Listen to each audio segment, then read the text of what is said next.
सभी प्रभु प्रेमियों को मेरा प्यार भरा राधे राधे। हम इस वीडियो में चर्चा करेंगे पौष मास की शुक्ल पक्ष की एकादशी कब है, 9 को या 10 को, और इसकी सुंदर कथा क्या है।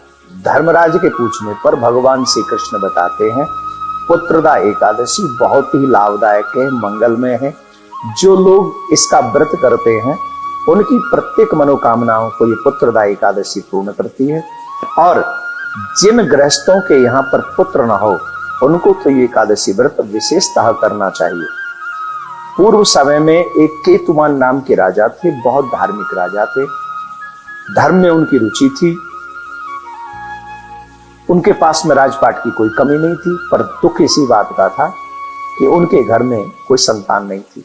उनकी पत्नी भी, रानी भी बहुत धार्मिक थी, पर कष्ट इसी बात का था कि पुत्र नहीं था। वो मन ही मन इस बात से डरता था कि हमारे घर में पुत्र नहीं और पुत्र के बिना गृहस्थ में अंधेरा ही होता है। उधर उस राजा के पितृगण भी पितृलोक में बड़े दुखी होते थे। वो कहते थे इस राजा के बाद हमारा तर्पण कौन करेगा, श्राद्ध कौन करेगा। वो भी जब राजा श्राद्ध और तर्पण करता था तो वो रो रो के श्राद्ध स्वीकार करते थे, बड़े दुखी थे।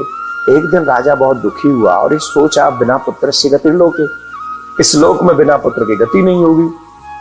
तो एक दिन राजा वन में भ्रमण कर रहा था, और जब राजा वन में भ्रमण कर रहा था तो वहां एक जैसे वन में गया तो उसके दाएं अंग फड़कने लगे। उसे लगा कि कोई ये तो शुभ संदेश है, एक जो सगुन होता है पुरुष का दायां अंग फड़के। तो जब राजा आगे गए तो वहां पर सरोवर में कुछ ऋषिगण उनको स्नान करते हुए दिखाई पड़े।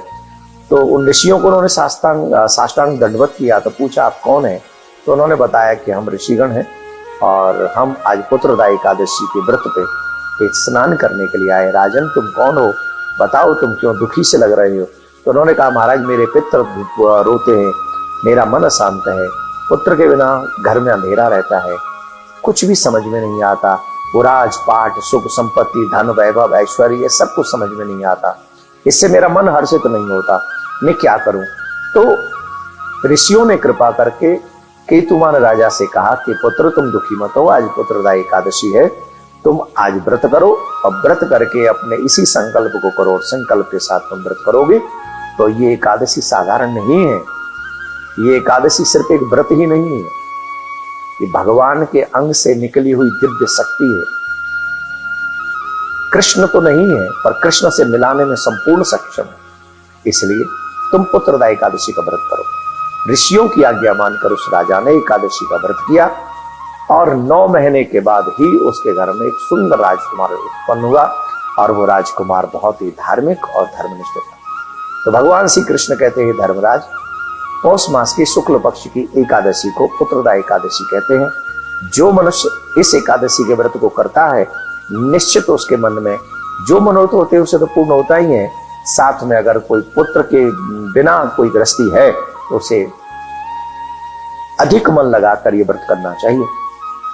एक और बात, अब ये बात आ रही है कि 9 जनवरी को या 10 जनवरी को एकादशी है, तो एकादशी तो 9 जनवरी को ही प्रारंभ हो रही है, परंतु हम 10 जनवरी को व्रत करने वाले, क्योंकि उदया तिथि 10 जनवरी को होने वाली है, पर महाद्वादशी व्रत 11 को है। अगर निम्बार्क संप्रदाय में कहते हैं महाद्वादशी का व्रत बहुत श्रेष्ठ माना गया है, तो आप चाहे तो 10 और 11 दोनों दिन व्रत कर सकते हैं, अथवा 10 तारीख को एकादशी का व्रत करेंगे 10 जनवरी को, और 11 जनवरी को जो पारायण का समय रहेगा वो पारायण का समय रहेगा सूर्य उदय के पश्चात 6:43 से 8:10-15 तक आप ये व्रत पारायण कर सकते हैं। तो भगवान से प्रार्थना करते हैं कि एकादशी का ये व्रत आपके लिए मंगलमय हो। अगर पुत्र नहीं चाहिए, पुत्र भगवान ने ऑलरेडी आपको दे रखे हैं, तो जिनके पुत्र नहीं है उन तक ये वीडियो पहुंचाए और उनसे प्रयास करके ये व्रत करवाइए और आपके पुत्रों को भगवान भक्त बनाए, संपन्न बनाए, सद्विचारों वाला बनाए, सदाचारी बनाए। ऐसी प्रार्थना करते हुए आप सबके लिए मंगल कामनाएं।